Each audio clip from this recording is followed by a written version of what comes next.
are in South America. Erwin Rommel's German forces have recently captured the Brazilian city of Brasilia. There are reports of what the German Führer Adolf Hitler has for Brazil, which include burning down that one statue of Jesus up doing the hugs thing. How the German occupation of Brazil will be received in Italy is as of yet unknown, but so far in the Italian and German scramble for South America, Italian forces appear to be dug in Argentina.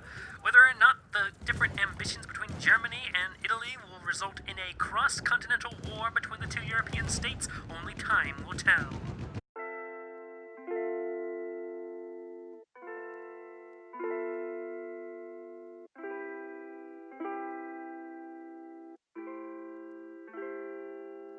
Ladies and gentlemen, boys and squirrels, it's me, your boy, Commander Radix, now with a backdrop that you cannot see right now because I'm perfect at planning ahead. But, I have a backdrop here now, so hopefully that can prevent sound from going over to my neighbor's apartment, because that's something I worry about every day, every hour of my life. I also ordered some soundproofing foam stuff to put on the wall back there. But, you know, I'm doubling down on the soundproofing here. We're gonna get super soundproof. Anyway, I felt like just recording a normal commentary video. Remember when I used to do those? Just a normal story time with Commander Radix, a normal commentary video? I used to do these all the time.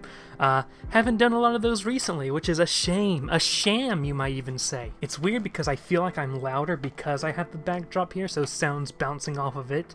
So it feels like I'm being louder than usual, but hopefully it just means that sound that would have carried over is being bounced back to me. So let's hope that's the fact. I'm not good at science. I want to talk to you guys about something I did in high school, a good old high school story with Commander Radix, and that is how I ran a little game called The Map Game, and it was insane. Now, I wanted to talk about this before. A few years ago, I started up a stream to talk about it, but then nobody came to this stream because my channel is in the perfect Goldilocks zone of sometimes having really good streams with people showing up, and sometimes having nobody show up. With a 7,000 subscriber channel, that's the Goldilocks zone, where every stream you can do could be good or could be a failure. Let's flash back to high school. Oh god. I want you to picture high school student Radix. High school student Radix was a dude who always wore a jacket all the time, had wireframe glasses until about, well, okay, I got thick frame glasses later on in high school, but in fact, this exact pair, I got this in high school, but I used to have wireframe glasses. Never talked to anyone, didn't talk to, well, my first semester in high school is very different from the rest of my time in high school.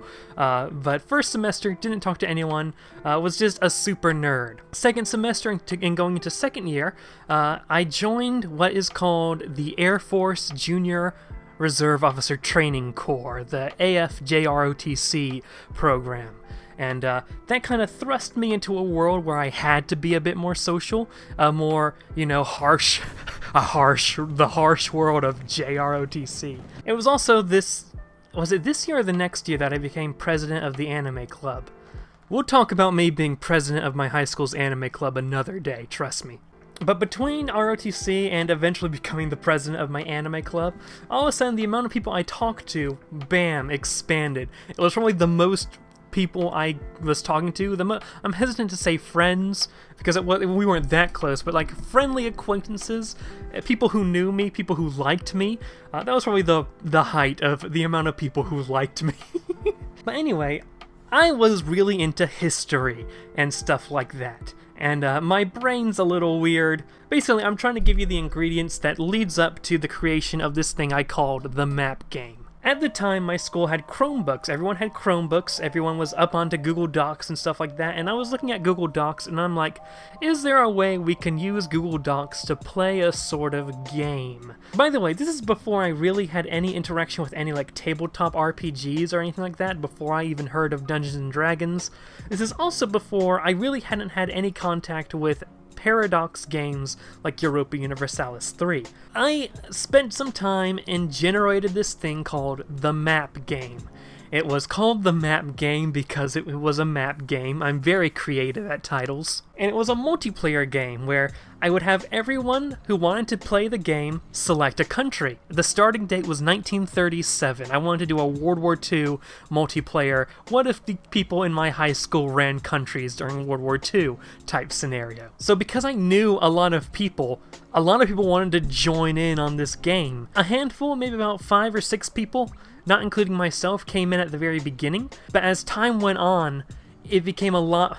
People talked about this game. People talked about this game to other people in their classes, and it just spread like wildfire throughout my school. I don't know if I'm skipping a few steps. I don't know if I'm getting ahead of myself. Let's go back to the game. So the way you played the game was you selected a country. Let's say, oh, I select China. The next thing you get is you get shared with you a Google Doc titled China Management Sheet. And it's like, it lists like your government, the map of your country, every province in your country, as a list of your breakdown of your military forces, stuff like that. All your alliances, all your wars, everything that's going on in your country. That's your management sheet. That's what you look at when you're not looking at the world map, which was all created by MS Paint. The world map was a blank 1937 world map I downloaded off of Wikipedia, and then I colored the countries in. And whenever there were any changes to the map, I just drew a line where the changes happened and colored the color of the country that took that territory. So you have your management sheet, and it goes in a turn-based system where every turn is a month. What consists of a turn? Well, orders. You have to email me your orders. You email me at myschoolemail.com and say, hey, I would like to recruit 2 regiments of infantry here, 2 regiments of tanks here, a fighter wing here. Oh, I want to ask this country for an alliance. Oh, I want to declare war on this country, and so on.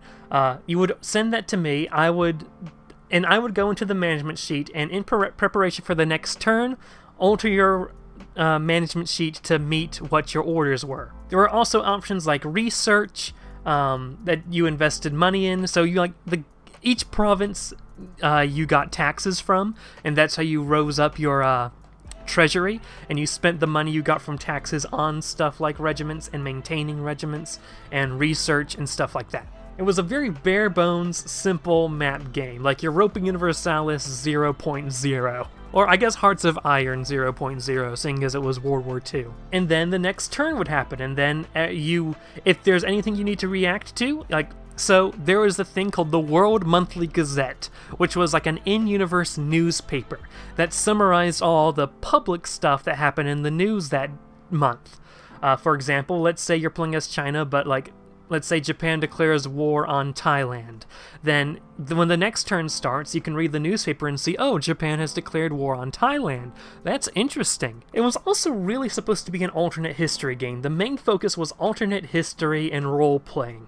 So, there was an additional Google Sheet that had a list of events that would happen every month historically. For example, let's say the turn we were currently on was November of 1941. If you go into the upcoming events sheet, it would have a list of events that will happen in December of 1941 if nothing is done to stop it. So let's say, you're the player for Japan, and you see December 1941, you're going to attack Pearl Harbor. So let's say you don't want to go to war with America. You don't want to go down that rabbit hole. In your orders, you say, by the way, don't attack Pearl Harbor, thereby changing history. The whole point was supposed to be an alternate history experience, which required the players to read that page and understand what was going to happen historically. A problem is going to come from that because a majority of the players didn't care about that, and lots of wars would start accidentally because they didn't realize the war was supposed to happen and said nothing to stop it from happening. I don't have any of the files from the first map game left over. I wish I could share that stuff with you, but they're lost to time. I can only tell you some stuff I remembered. I remember Germany was really set on burning down national monuments every time he took over a country. I can tell you he did do the Holocaust, which led to one player being upset at him like out of character, out of the game. One dude's upset at the dude who played Germany, who was Gray, by the way. Gray from my Civilization 5 series, if anyone remembers that. Gray decided to continue on with the Holocaust, and then another player was like, dude, what are you doing? And he's like, I'm doing the Holocaust, I don't know what to tell you. I was the player for Japan, and this thing called the Treaty of Tokyo emerged, where Japan, America, and the Soviet Union formed a strong alliance system, which are the three countries that have no right making an alliance system together. I remember Germany and Italy had a scramble for South America. Like, it was weird, like, you know, scramble for Africa, where all the European countries were trying to take pieces of Africa. The scramble for South America was Italy and Germany declaring war on and invading as many South American nations as they can. And I remember at one point, the Soviet Union invaded and occupied Finland, and Finland had a player on it. Like I said, this game got really, really popular, to the point where, like, people were getting in trouble in class because they were, like, having it open on another tab and, like, emailing orders when they should be focusing on their class. Like, it got much more popular than it had any right being. We eventually got to the point where every country had a player on it. So, that was interesting. But Finland got taken out by the Soviet Union, and when your country gets annexed, you become a government in exile, where you still exist, but you really can't do anything. Germany asked to take in the Finnish player as a government in exile because Gray was friends with the player of Finland. Then, when Germany took over Peru, Germany gave independence back to Peru, but stuck the Finnish government in exile in the government of this newly released puppet state of Peru, which led to this really weird country that nobody really knew what to call. At the end of the day, the name we used most often was Finland Peru, because it was the Finnish government in charge of a German puppet Peru. Oh boy. There was also a weird incident where, like, Egypt was at war with somebody, and they sent out their army, but made their government, like, made their president the head of the military, like, leading in person, and then sent off to attack the country that was invading them, despite the fact that they had no troops on the front line of them being invaded. So the country that was invading them took over Egypt, but the president was still in charge of an army that was crossing through neutral territory that was allowing them to cross through. So normally when your country gets taken over, you become a government in exile. But his government was attached, and all your military units disappear. You know, they're gone. But his government in exile was attached to a military unit, so I didn't know what to do, so there's just a tank battalion with the Egyptian government attached to it, roaming the fields of Europe like some sort of nomadic horde. Well, not like a horde, but like a nomadic civilization. Just marching through Europe, no money. They kept losing troops because they did not have the tax income to support their troops, but they still kept marching on, slowly dying in the fields of Europe. America took over Mexico, and then the player for America decided he didn't want to play anymore, and he just gave me the orders, give all my territory to Norway. And I'm like, what? And he's like, you heard me. I'm like, okay. And then he gives all his territory to Norway. I'm like, you're a government in exile now. And he's like, yeah, I'm not playing anymore. So I'm like, okay. So future map games eventually had the rule where you can't just give your entire empire to another country if you're leaving the game. It was Scarface, by the way. Scarface was on America, if any of you remember Scarface. There was some controversy where the player of France took the game way too seriously and started trying to bribe people with real-life money to support his country and support his campaigns. And when I'm hearing that, I'm a high school kid who, so one time in my high school, I was sitting at the lunch table, and there was this dude selling, like, some sort of candy to people, selling candy. And then the police officer shows up and is like, do you have a license to sell that? And the dude's like, no, because of course he doesn't. And then he takes the dude away, and I'm like, oh boy, I do not want to get in trouble with monetary issues. So when I hear that another student is trying to bribe people with real money, I'm like, we gotta put a stop to that. So I said, alright, if you try to bribe people with real money, you're out of the game. And I had to kick the dude out of the game, which, led to him hating me for several years. There was an incident where the Soviet Union and Sweden went to war with each other, and the Soviet Union was invading Sweden, and normally when you're being invaded, you send your troops out to the front line to meet the invasion. But Sweden was like, I don't have a chance taking on the Soviets head on. Launch my troops navally, go up, land in northern Russia, and march to take Moscow, because the game worked on a system where if you took the nation's capital, that was peace. You dominated the peace conference. So what happened was, the Red Army reached Stockholm, and the Swedish Army reached Moscow at the same time, because both their capitals were undefended. So I was looking at that, and I'm like, I don't know what to do with this. I eventually created this rule called the anarchy, where if your capital gets taken, you're supposed to be, what happens is decided by the other country, but if their capital's taken as well, nobody can do anything to anyone. The governments are out. It's just total anarchy. So I made it the anarchy. Basically, a lot of the treasury was depleted, and all the different provinces that could declare independence, because I had it set so, like, if your people didn't like you enough, some parts would declare independence. All the places that could declare independence would declare independence, and then the war was over. So Sweden and Russia invaded each other and then sent both of them into anarchy. There's a lot of stories from the map game that just aren't coming to the top of my head right now, but it was an eventful saga. Now, there were two other map games after it. The one after it started up the next year. I think it was called Map Game The Rewind, and instead of being World War II, this one was set in World War I. It started in 1914 in January, before World War I broke out in July, before the July Crisis. So everyone was doing their own things. There was this little incident where, if you know the map of the world in 1914, you'll realize that there's only like 50 countries in the world in 1914, because so many countries are just massive empires that have already taken over most of the world. So just invading one country is going to set the whole world on fire. So Austria-Hungary just launches an invasion of Romania, and every country in the world is like, whoa, whoa, whoa, whoa, we aren't going to have enough space if you take over Romania. So, like, Russia threatened war, like, all these countries were about to declare war on Austria, so Austria had to withdraw from the war with Romania. That was, like, a major, like, international crisis that eventually got diffused with, like, diplomacy. It felt like something that would happen during that just late post-Victorian era world. That seemed like something the European powers would do. Now, what's unfortunate is, again, nobody checked the history page of what was going to happen in the next turn if they didn't stop it. Long story short, World War I broke out. Nobody was prepared for it. Nobody knew it was going to happen. Nobody even tried to stop it. But World War I broke out, and nobody did anything to stop it.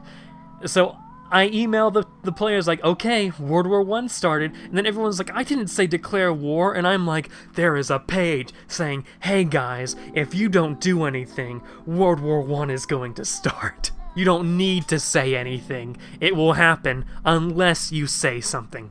So that was a solid meme and a half. Japan also invented dubstep in 1914 in that timeline. The last map game was Map Game Towards the Future, which started in like 2015-ish. It was supposed to be a present-day, moving forward version of the game. And it was weird because there was no like technological tree for people to research. I just allowed people, because we were going into the future, to just say, tell me what you want to develop, I'll give you like an investment plan for how many months and how much money you have to put into investing it. And that's that. So they were like, okay. It ultimately led to, when World War III inevitably broke out, the player for Italy, I believe, already had done so much research, because he's the type of person to do strategy and like do all this steps ahead, while so many of the other players were just like only thinking one step ahead, that he had like the perfect amount of research done right when World War III broke out. So that, by the way, World War III was like America, Russia, and China against the rest of the world. It was like a nightmare alliance against everyone else. It was terrifying. But the American player really didn't get the stability system. Rebellions started rising up in their country. Plus, Italy had done all this research so that he managed to hack the naval boats of the US Navy to make them shoot each other.